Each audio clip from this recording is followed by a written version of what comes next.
Hello and welcome to Secrets of Organ Playing podcast.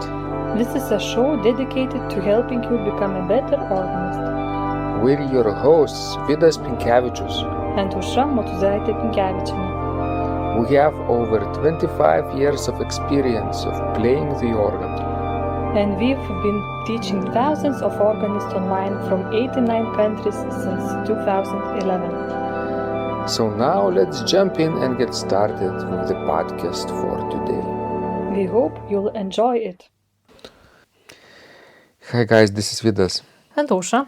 Let's start episode 735 of Secrets of Organ Playing podcast. This question was sent by Dawn, and she asks, Ausra, is your technique for composing the same as Vidas? Oh, Ausra, it's your podcast. I'm going now on vacation. Yes, you can do that. Well, what can I say? I only have 37. Yes, oppuses right now. I'm going to... Working on the 38th. Yes, working on the 38th. And Vidas has almost 400 oppuses, so what can I tell you? He is obsessed with composition and I'm not. Not yet. Not yet, but living under the same roof, of course we might, use similar ideas and similar compositional techniques, but not always. I would say that the biggest difference probably between our compositions is that I am more often inspired by Lithuanian folk music. It really inspires me, our folk songs. It really resonates with my inner voice, and I sometimes like to compose, pieces based on our folk music. And I know that, nobody will buy those compositions, but, I still want to compose them down because for me they are important. And another source of inspiration, of course, but it's I think the same for Vidas too, is Gregorian chant. It always was an inspiration, even for my opus number 1 and number 2 that I lost at the Academy of Music, when studied composition. We were all based, on Gregorian chant. That was the suite for piano and vocal composition for vocal quartet based on Veni Creator Spiritus. I might try to recreate those two opuses. After 30 years. Yeah. So, interesting. When you mentioned Lithuanian folk music, I also love folk music, Ausra, but I would sometimes use the modes and the sounds that I hear from Lithuanian choral music in my harmonies. Sort of, let's say, Ionian mode or Mixolydian mode, which are related in some degree to natural major scale, but also somewhat different. And the harmonies that sound natural in Lithuanian choral music that we hear, for example, in those massive folk festivals, massive song festivals, which are happening every 4 years, is that it's all so optimistic and so wonderful, very in contrast with what we would be accustomed to organ music in earlier days. In Soviet times, let's say, Lithuanian organ music, we would never hear optimistic sounding organ music from Lithuania. That's one of the reasons I started composing my own music. So yeah, I love Lithuanian folk songs as well, and I have created Lithuanian folk suite for organ commissioned by American organist James D. Hicks for his CD project Baltic Sojourn, and sometimes I use the melodies in my composition, but more often than not I use the harmonies in my compositions derived from the folk music. Yes, and Vidas composes like somebody else would bake cakes or pancakes. I read some place about I remember the story.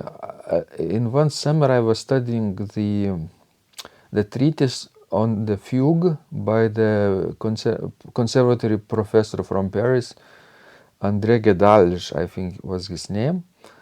And we were in our summer cottage, and I read that he would have a habit of creating one fugue before breakfast every morning on paper. And having had a father who was so prolific in paintings and drawings, it's just natural for me to do the same thing every day, some same action, not necessarily expecting the same results, but doing a similar thing, but every day. It's just like brushing the teeth, but you do it every day. So with eating, you do it every day. Exercising, hopefully you exercise every day. And the same is with practicing the organ and writing for the organ. And now I'm writing also for the piano too. It's just those melodies I get in my head, and they have to come out. Otherwise, I can't relax. I can't sleep at night. Sometimes I wake up like this night. I woke up and I get all my head full of ceremonial music from the last night. Ausra and I are recording this podcast conversation after the night full of marches and recessionals and other ceremonial music that we were performing at Vilnius University St. John's Church, and yesterday was the end of the year ceremony. So it's just what happens when you hear so much music in your head. These melodies start to burst out of you, and what can you do? Either you start humming them and humming in your bathtub, right, in a shower, or when you are going for a walk, you start humming. But you can also notate them on paper or on the music notation software and make a piece out of it, right?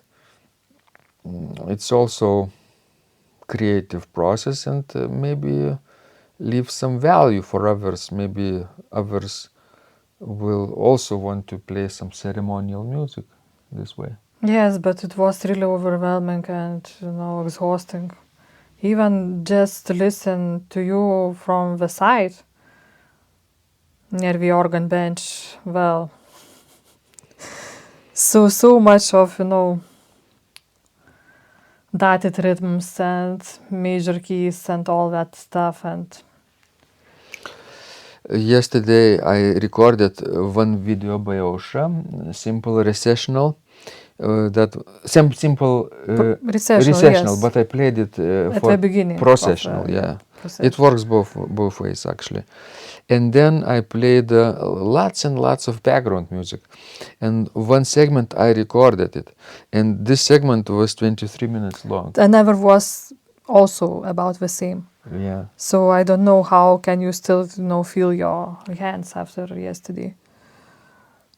But basically, I couldn't have improvised anything yesterday if it wasn't for my keyboard harmony skills, right? Those chords, modulation, sequences, progressions, it's all under my fingers, and my head tells me what pattern I want to use, what key, what meter, and I just start playing and see what happens next. And while I'm playing familiar pattern, I'm thinking about the next pattern and what my next key could be. And later you can put these patterns into your compositions and develop them. Maybe change meter, maybe change, add some diminished notes and other techniques, compositional techniques, and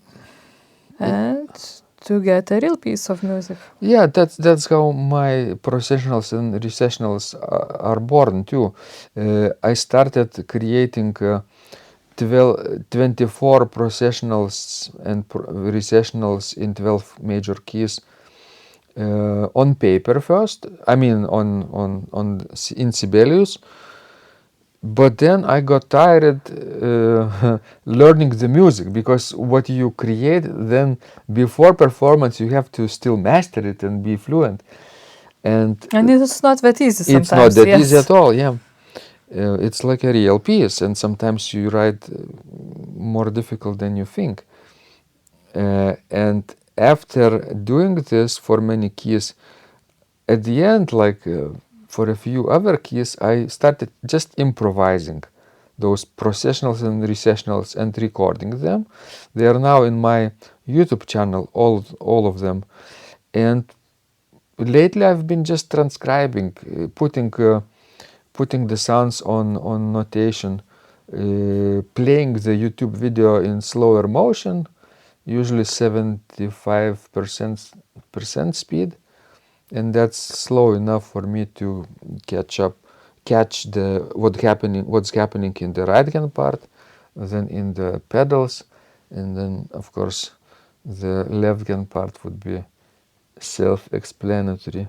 You just fill in the blanks when you have the outline of right hand and the pedals. So yeah, I've been doing this, and sometimes it's repetitive, but I try to stay creative and come up with a different motive every time to develop for those ceremonial pieces, so that in the end, when I finish all those 12 keys, people would have a wide variety of thematic material to work with. What about you, Ausra? When you created your ceremonial pieces, simple processional and simple recessional, what was your compositional process? Well, actually, I also thought, that simple processional was, based on my thoughts when I remember one of your teachings on Sundays, when you taught, how to improvise. I think processional that was.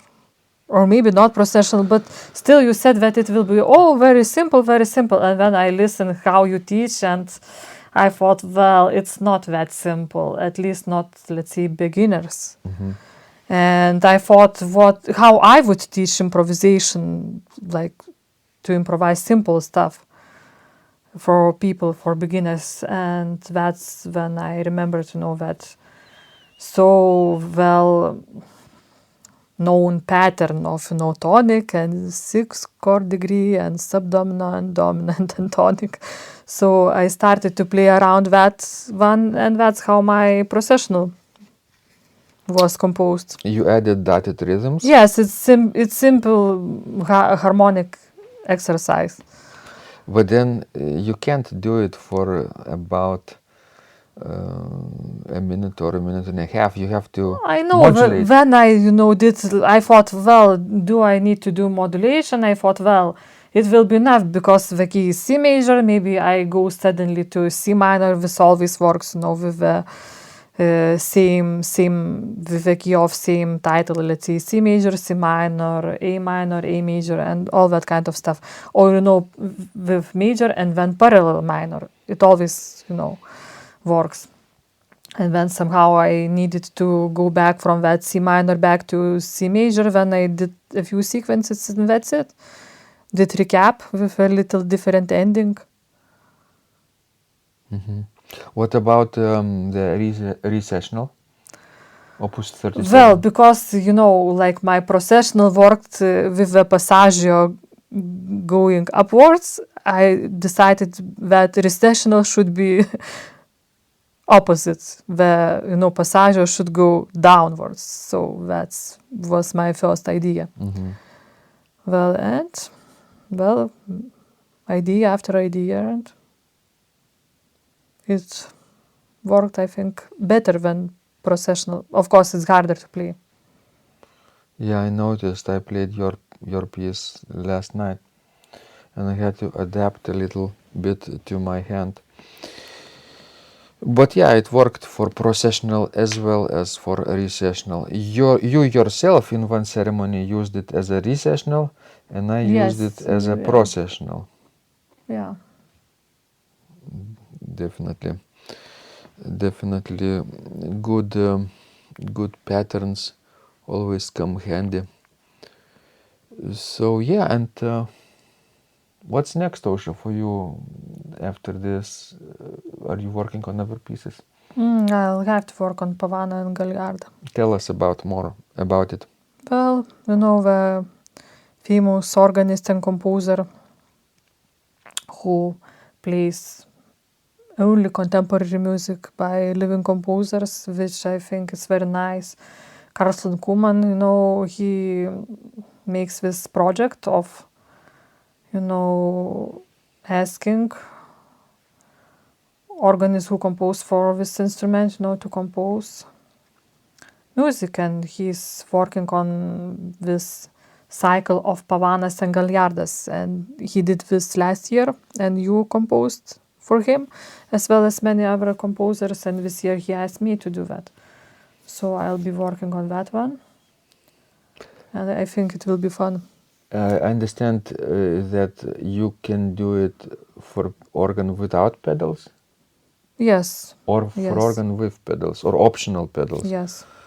So Pavan is like a dance in duple meter, and Gagliard would be in triple meter. So it's a nice contrasting cycle. Yes, because Pavan is always such a, slow tempo, and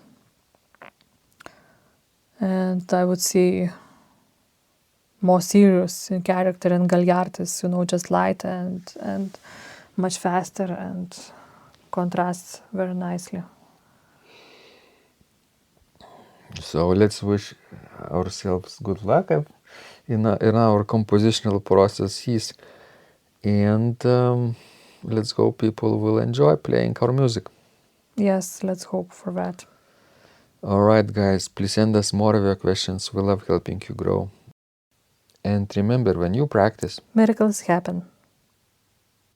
This podcast is supported by Total Organist, the most comprehensive organ training program online. It has hundreds of courses, coaching, and practice materials for every area of organ playing, thousands of instructional videos and PDFs. You will not find more value anywhere else online. Total Organist helps you to master any piece, perfect your technique, develop your sight reading skills, improvise or compose your own music, and much, much more. Sign up and begin your training today at organduo.lt and click on Total Organist.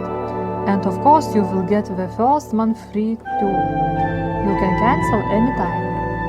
If you like our organ music, you can also support us on Buy Me a Coffee platform. Find out more at buymeacoffee.com/organ.